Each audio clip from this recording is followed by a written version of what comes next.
Lamdam asigi laiwoikhraba ahal laman singna cheksinna thambirambana Manipur ki mamal naidraba art and culture mangdabani haina Padmashree K Sanathoiba Sharma phongdokhre wafam asi Imphal East ki arapti mamang laikai community hall da pangthokiba thang leiteng haibagi anoba production gi workshop ama loisinbagi thoramda phongdokhibani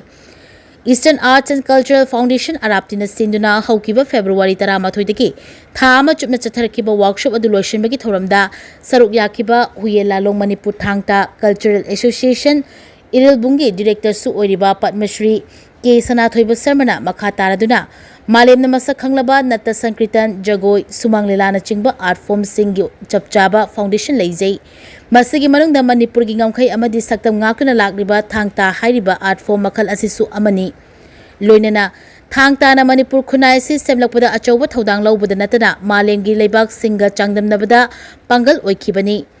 Sana khotnabagi lamdasu leibak asida Manipur gi thangta na achauba mafam ama kanduna lakli asigumba art form ase mapum fana yokhatnaba hotnaba haibasi tangai fadaba amani Ngasidi India lainga thangta yauna Manipur gi art and culture bu yokhatnaba achauba senthang kaya kaithokuna honari masigi khudong chaba lauduna thangta amadi atai art form sing yokhatnaba mai onsnaba haina phongdokhi thoram aduda kyamgai Muslim Arabti Gram Panchayat ke chairperson W Bir Chandra Gram Panchayat asima ki member ke Priyo Kumar Su Saruyaki thoramga mari leinana Eastern Arts and Culture Foundation Manipurna nauna puthokpa thang leiteng haibagi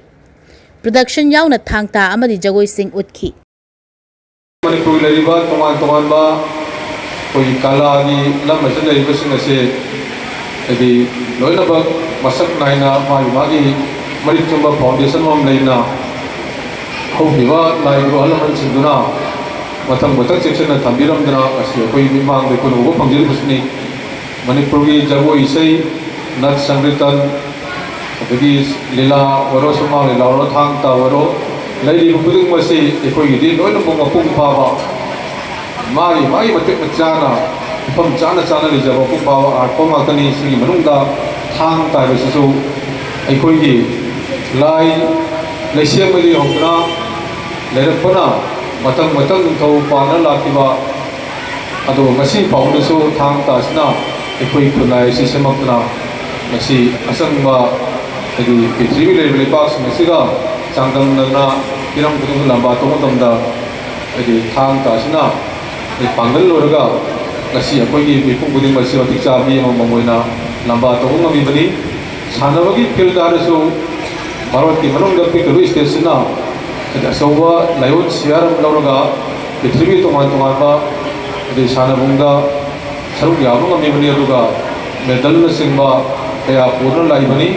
Semua itu art ki field so Manipur jago isai tat samriton thangta pithribi namang dari bani atau pithribi lekai dari bani